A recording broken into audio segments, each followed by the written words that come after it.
and Happy New Year. My name's Heather and it has been a while since I posted on this channel. Today we're going to be doing a Q&A which was voted by you on Instagram, so I hope you enjoy.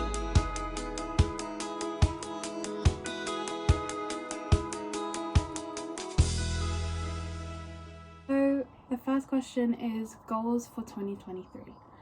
I would say my goals for 2023, I've got a long list, but I've not really done it as New Year's resolutions, so I do like the wording of goals because I feel like New Year's resolutions hold much more weight than we think they do, because we're like, so we need to succeed in this, and I think that that's, you know, not what you always need.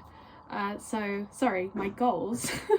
My goals are that I want to prioritize myself more, because I kind of neglected myself as I was getting busier with music. I would say I want to start posting on a regular basis because I have so many ideas come to me. Sometimes at the worst times, like when I'm in bed and I fell asleep and then I wake up with like a melody in my head or something. So I want to bring more of my ideas to life, and not limit myself to what is the way of posting. I want to be my authentic self and I don't want to feel like something that's product placement, basically. Thank you for that question though, that was lovely. Okay, my next question is biggest accomplishment that's happened in your music journey so far. Wow.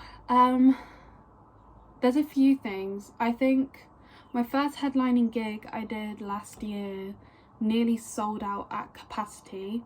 I think capacity was 130 people, and I genuinely, because I'm not represented by a label, I'm an independent artist, I genuinely was so shocked with the amount of support, and I felt so loved and it felt fulfilling in a way, because, you know, when I post stuff online, I don't know who sees it, I don't know who is actually interested in it, and I think it's such a beautiful thing. I would also say playing at my first festival, that was insane.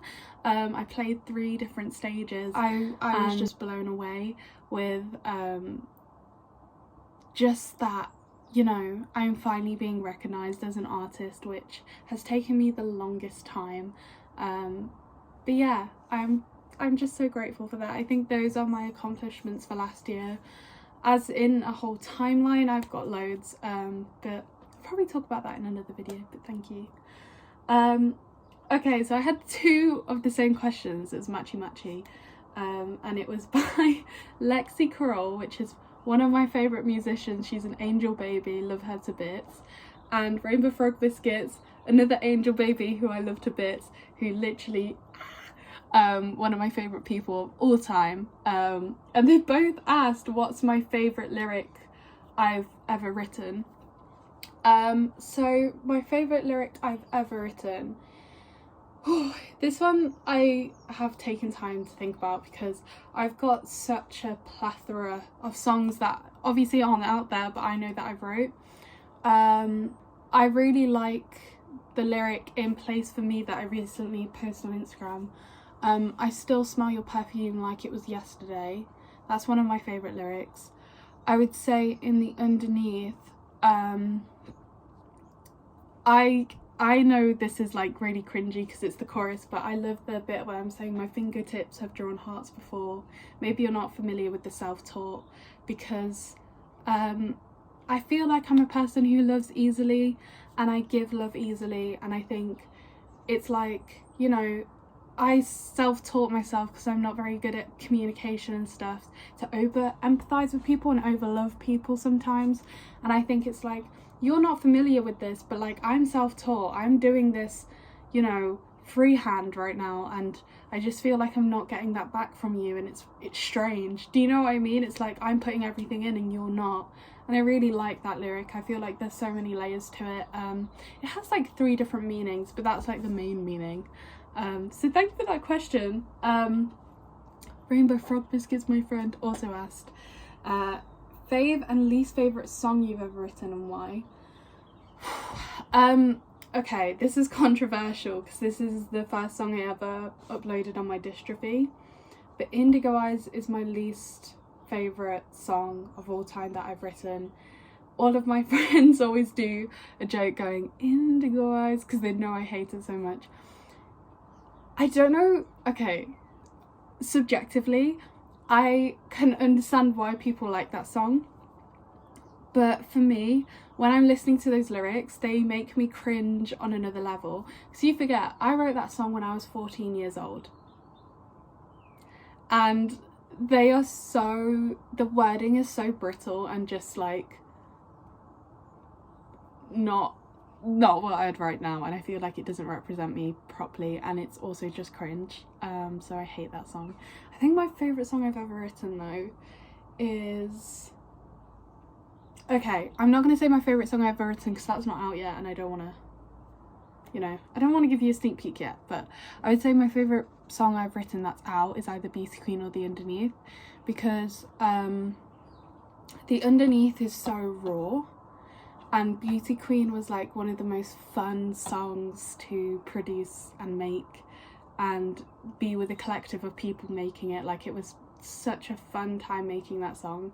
But with The Underneath, it felt so raw and just, I basically was laying my heart on the line with that song, and yeah, I love it so much. Question is, how did you get into music, or how did you first get into music? Well, it's kind of a long story, but I'll try and make it short.